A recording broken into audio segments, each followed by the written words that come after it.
नमस्कार दोस्तों, आप सभी का स्वागत है स्टेनो हेल्प में। तो दोस्तों, आज की डिक्टेशन की गति रहेगी 80 शब्द प्रति मिनट। डिक्टेशन का विषय रहेगा मिक्स डिक्टेशन। तो दोस्तों, अभी तक आपने टेलीग्राम ग्रुप ज्वाइन नहीं किया तो डिस्क्रिप्शन में लिंक दी हुई है, जाइए टेलीग्राम ग्रुप ज्वाइन कीजिए। तो बिना समय गंवाए अपन स्टार्ट करते हैं। 3, 2, 1 स्टार्ट। भारतीय दंड संहिता की धारा 107 में दुष्प्रेरण के अपराध के बारे में समझाया है। दुष्प्रेरण का शाब्दिक अर्थ है किसी व्यक्ति को कोई कार्य करने के लिए, और यदि वह व्यक्ति कोई कार्य कर रहा है तो उसे वह कार्य करने से रोकने के लिए उकसाना या प्रेरित करना होता है। विराम। सामान्यतः किसी व्यक्ति को किसी कार्य के लिए उकसाना कोई अपराध नहीं माना जाता है, किंतु जब ऐसे किसी दुष्प्रेरण में कोई गैर कानूनी तत्व आ जाते हैं तो ऐसा दुष्प्रेरण एक अपराध की श्रेणी में आ जाता है। विराम। भारतीय दंड संहिता में दुष्प्रेरण के कई प्रकारों को समझाया गया है और दुष्प्रेरण के अपराध के साथ साथ इस अपराध की सजा के बारे में भी बताया गया है। विराम पैरा। भारतीय दंड संहिता की धारा 107 में दुष्प्रेरण की परिभाषा को कई उदाहरणों के साथ समझाया गया है, जिसके अनुसार यदि कोई व्यक्ति किसी अन्य व्यक्ति से किसी कार्य को करने के लिए उकसाता है या उस व्यक्ति को दुष्प्रेरण करता है तो भारतीय दंड संहिता के अनुसार यह निम्न प्रकार से किया जाता है। विराम पैरा। राजस्थान में मध्यकाल के दौर में जोधपुर के आसपास का क्षेत्र मारवाड़ के नाम से जाना जाता है। विराम। मुगलों से अपने क्षेत्र को आज़ाद कराने वाले वीर दुर्गादास राठौड़ का जन्म 13 अगस्त 1638 को सालवा नामक गांव में हुआ था। विराम पैरा। इनके पिता का नाम आसकरण एवं मां का नाम नेतकंवर था। विराम। आसकरण जोधपुर के दीवान पद पर नियुक्त थे। विराम।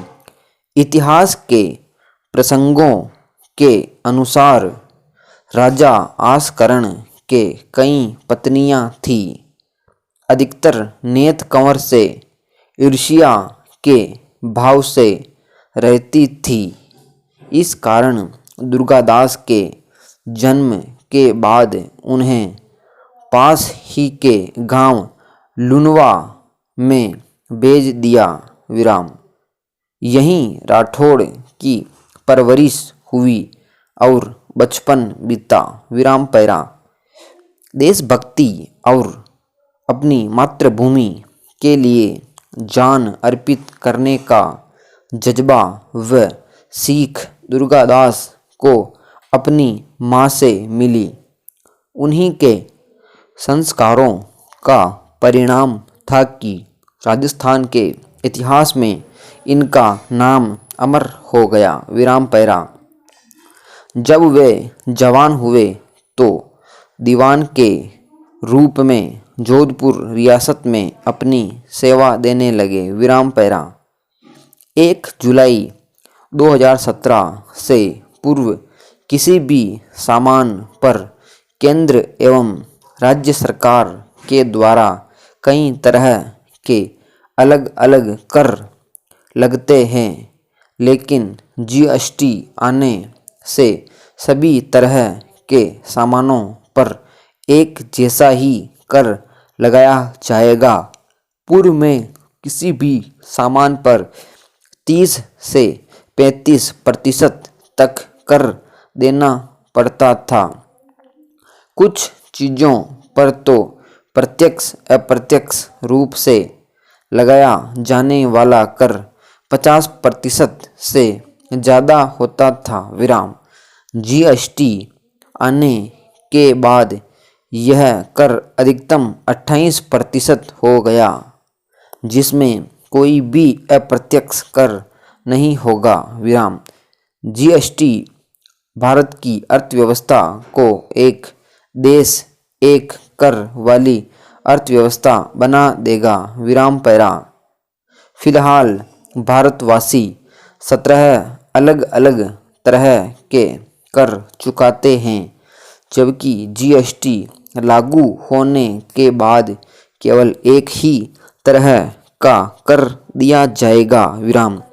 इसके लागू होते ही excise duty, service tax, VAT, मनोरंजन कर, लग्जरी कर जैसे बहुत सारे कर खत्म हो जाएंगे।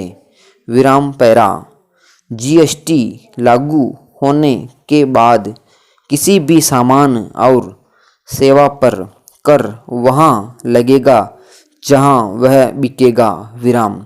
जीएसटी अलग अलग स्तर पर लगने वाले excise duty, additional excise duty, central sales tax, VAT, luxury tax, service कर इत्यादि की जगह अब केवल जीएसटी लगेगा। विराम।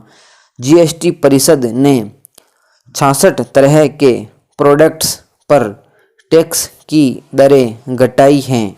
विराम समाप्त। तो दोस्तों ये थी डिक्टेशन। आपको कैसी लगी? अच्छी लगी और लाइक करें, दोस्तों में जरूर शेयर करें। डिक्टेशन में कुछ वर्ड इंग्लिश के भी थे, तो आप उन्हें बनाने का प्रयास करें और उनका जमकर अभ्यास करें, अच्छा अभ्यास करें, ताकि नेक्स्ट टाइम जब भी ये वर्ड आए आप बिना हिचके इनको बना लें। मिलते हैं नेक्स्ट वीडियो में। जय हिंद।